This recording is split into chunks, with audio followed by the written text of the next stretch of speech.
சிவாய நம. திருச்சிற்றம்பலம். என் கடன் பணி செய்து கிடப்பதே. அடியார்கள் அன்பர்கள் அனைவருக்கும் அடியேனின் பணிவான வணக்கம். இன்றைய பதிவுல நாம ஒரு தலத்தை பத்தி தான் தெரிஞ்சுக்க போறோம்.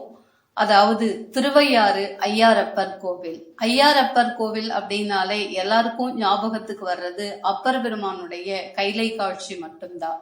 அதை தாண்டி அந்த திருவையாருக்கு எவ்வளவு சிறப்பம்சங்கள் இருக்கு, எவ்வளவு விஷயங்கள் அதுக்குள்ள இருக்கு அப்படிங்கறத இந்த பதிவுல நாம அதை பத்தி தெரிஞ்சுக்கலாம் வாங்க.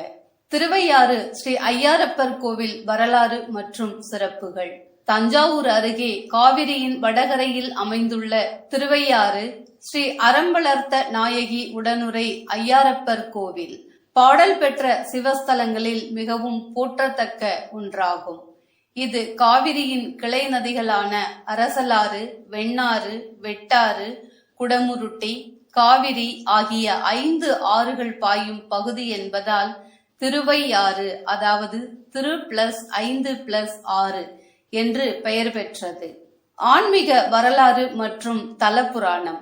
ஐயாரப்பர் பெயர் பெற காரணம், பிரம்மதேவன் இத்தல இறைவனுக்கு 5 குடங்களில் பால்கடம், சமுத்திரகடம், நெய்கடம், தேன்கடம், கங்காகடம் என்று 5 குடங்களில் அபிஷேகம் செய்ததால் இத்தல நாதருக்கு ஐயாரப்பர் என்று பெயர் வந்தது. அதாவது 5 ஆறுகளின் அதிபதி. வடமொழியில் பஞ்சநதீஸ்வரர் என்ற ஒரு பெயரும் உண்டு. அடுத்த சிறப்பு என்ன அப்படின்னு பார்த்தோம்னா, நந்திகேஸ்வரர் திருமணம்.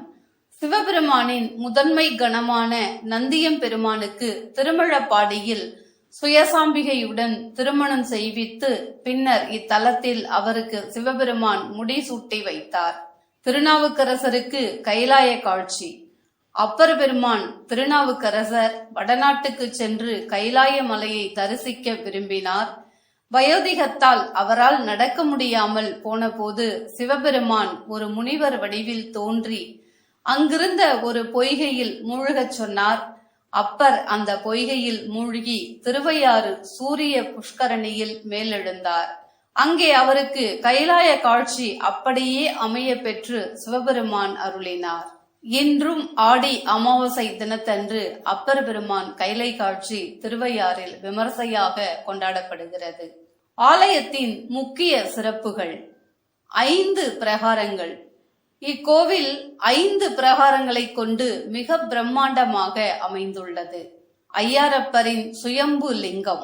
இத்தலத்து மூலவர் சுயம்பு மூர்த்தியாக மணலால் ஆன லிங்கமாக காட்சியளிக்கிறார். இவருக்கு அபிஷேகம் கிடையாது. ஆவுடையாருக்கு மட்டுமே அபிஷேகம். மூலவருக்கு புனுகு சட்டம் மட்டுமே சாத்தப்படுகிறது. அறம்பளர்த்த நாயகி தர்மசம்வர்த்தினி. அம்பாள் சன்னதி தனி கோவிலாக அமைந்துள்ளது. உலகில் உள்ள அனைத்து ஜீவராசிகளுக்கும் படியளப்பதற்காக அம்பாள் சிவபெருமானிடம் 2 நாழி நெல் பெற்று 32 அறங்களையும் வளர்த்த தலம் இதுவாகும். தென் கையிலாயம். இக்கோவிலின் ஒரு பகுதி தென் கையிலாயம் என்று அழைக்கப்படுகிறது. காசிக்கு நிகரான முக்தி தலங்களில் இதுவும் ஒன்றாக கருதப்படுகிறது. ஓசை ஒலி கேட்கும் பிரகாரம். இக்கோவிலின் 3வது பிரகாரத்தில் ஒரு குறிப்பிட்ட இடத்தில் நின்று ஐயாரப்பா என்று குரல் கொடுத்தால் அது எதிரொலியாக 7 முறை திரும்ப கேட்கும் ஆன்மீக அதிர்வு நிறைந்தது. திருவையாறு ஐயாரப்பர் மற்றும் அறம்பளர்த்த நாயகியை தரிசிப்பதால் கிட்டும் ஆன்மீக பலன்கள். கைலாய தரிசன புண்ணியம். வாழ்நாளில் இமயமலை கைலாயத்திற்கு செல்ல முடியாதவர்கள் இத்தலத்து தென் கைலாயத்தை தரிசித்தால் நேரடி கைலாய தரிசனம் பெற்ற அதே புண்ணியமும் முக்தியும் கிட்டும் என்பது ஐதீகம். குடும்ப ஒற்றுமை மற்றும் வாழ்வாதாரம். உலகிற்கே படியளக்கும் அறம்பளர்த்த நாயகியை தரிசிப்பதால் குடும்பத்தில் வறுமை நீங்கி செல்வ செழிப்பும் தம்பதியர் ஒற்றுமையும் உண்டாகும். திருமண வரம் மற்றும் புத்திர பாக்கியம். நந்திகேஸ்வரரின் திருமணத்தை முன்னின்று நடத்திய தலம் என்பதால் இங்கு வேண்டிக் கொள்ளும் வரன்களுக்கு திருமணம் தடை நீங்கி விரைவில் கைகூடும்.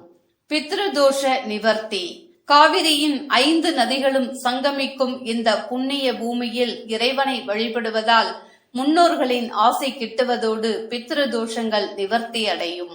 மறுபிறவியற்ற நிலை, முக்தி. திருவையாறு என்று சொன்ன மாத்திரத்திலேயே பாவங்கள் விலகும் என்பார்கள். இத்தலத்து இறைவனை மனமுருக வேண்டுவோருக்கு பிறவி பிணி நீங்கி மறுபிறவியற்ற பேரின்ப நிலை வாய்க்கும் என்பது நம்பிக்கையாக கருதப்படுகிறது. இத்தனை சிறப்புகள் வாய்ந்த இந்த தலத்தை நம்ம வாழ்க்கையில தரிசிக்க தவறலாமா? தரிசனம் செய்திருந்தாலும் செய்யலைனாலும் நம்ம வாழ்க்கையில ஒரு முறையாலும் இந்த தலத்து இறைவனை நாம தரிசனம் பண்ணி சிவபுண்ணியத்தை அடைவோமாக. திருச்சிற்றம்பலம்.